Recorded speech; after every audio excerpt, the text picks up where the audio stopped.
தன் உயிரையே துச்சமாக நினச்சி வீரத்தோடு செயல்பட்ட 2 பெண்களை பற்றி தான் பார்க்க போகிறோம்.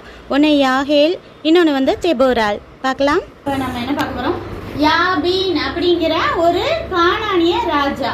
சரியா, அவர் வந்துட்டு என்ன செய்யறாருன்னா இந்த இஸ்ரேல் ஜனங்களை அப்படியே சிறைப்படுத்தி வச்சிருக்கிறாரு, அடிமை போல. இப்ப யார்கிட்ட இருக்கிறாங்க, யாபின்கிற ஒரு ராஜாட்ட இருக்கிறாங்க. எத்தனை வருஷம்னா 20 வருஷம் இஸ்ரேல் மக்கள் என்ன செஞ்சிட்டு இருக்காங்க, பாடுபட்டு இருக்காங்க. அப்ப யாபின் ராஜாவுடைய சேனாபதி யாருன்னா சிசரா. சொல்லுங்க, சிசராவுக்கிட்ட 900 இருப்பு ரதங்கள் இருந்துச்சாம்.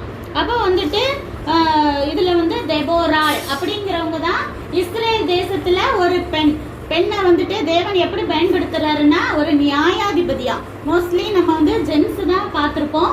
இதுல வந்து ஒரு லேடி வந்து ஜட்ஜா இருக்கிறாங்க. சரி, அந்த காலத்திலேயே லேடி வந்து ஜட்ஜா இருப்பாங்க, தீர்க்க தரிசனம் சொல்லுவாங்க.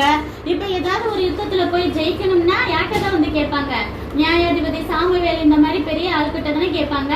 இப்ப யாரா இருக்காங்க, தெபோராள் கிட்ட வந்து தான் கேட்பாங்க. அவங்க தான் தீர்க்க தரிசி. இந்த யுத்தத்துக்கு போலாமா வேணாமா கேட்டுட்டு தான் எதுனாலும் முடிவெடுப்பாங்க.